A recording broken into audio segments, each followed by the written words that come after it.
London is jam-packed full of attractions and great things to do. But London is a pretty big place.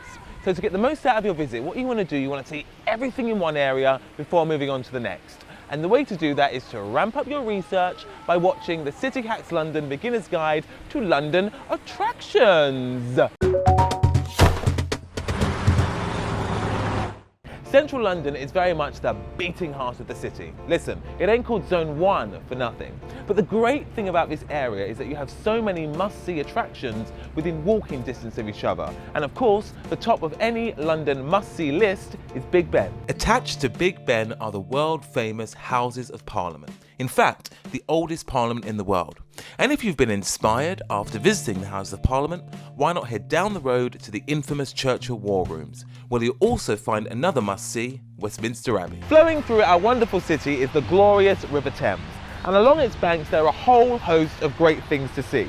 Now, once the Millennium hit, London got a bit jiggy with it, creating some funky new sights, and the most successful of those is behind me. It's the London Eye! Next door, you'll find the London Sea Life Aquarium, the London Dungeon, the new Shrek Adventure, and the National Theatre on the South Bank.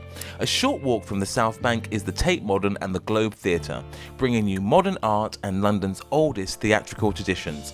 Opposite the Tate Modern is the Millennium Bridge, a great place to take a stroll across while taking in a few sights, and also where you'll find St Paul's Cathedral on the other side. Another attraction at the top of everyone's list is Trafalgar Square.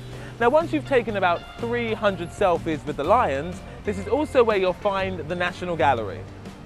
It is right next door to Leicester Square, where, if you're lucky, you might catch some stars walking the red carpet or in one of London's many West End theatres.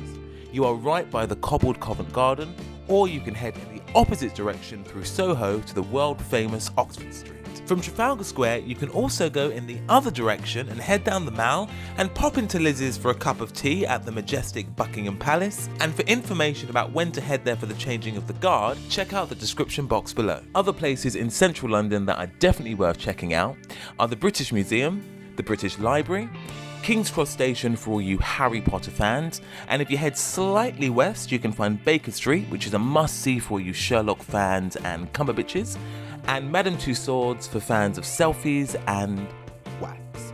If you head slightly east, you'll come across London's newest and oldest buildings.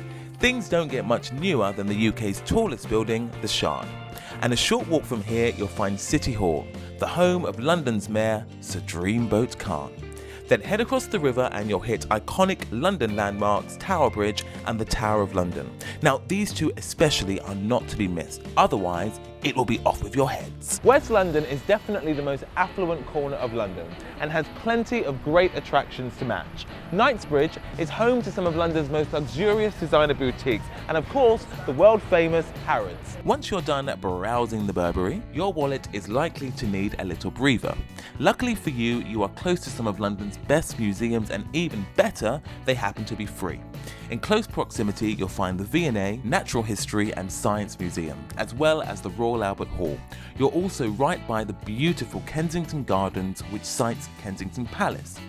Other places to check out in West London are the Royal Court Theatre, Wimbledon, Notting Hill, Kew Gardens and Westfield in Shepherd's Bush. If you want to see the creative side of London, then head to Brick Lane.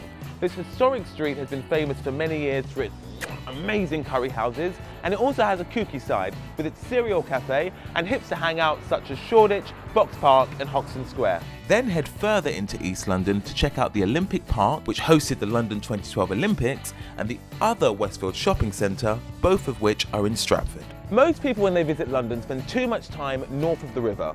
Greenwich is one of the most interesting places in London to see. Here you'll find the Greenwich Meridian, or 0 degrees longitude for you geography buffs, the Royal Observatory and of course, Cutty Sark. You're also a short journey from London's premier concert venue, the O2, formerly the ill-fated Millennium Dome. This is also where you'll find the Emirates airline, a cable car journey across the River Thames. Other things definitely worth checking out south of the river is Borough Market, Brixton Market and London's high-rise financial district, Canary Wharf. North London has an eclectic mix of things to see, but unlike other areas of London, they are quite spaced out. Speaking of space, if you're feeling a little claustrophobic in London's tight-knit streets, then head here, Hampstead Heath, a sprawling, huge, glorious, wonderful London park.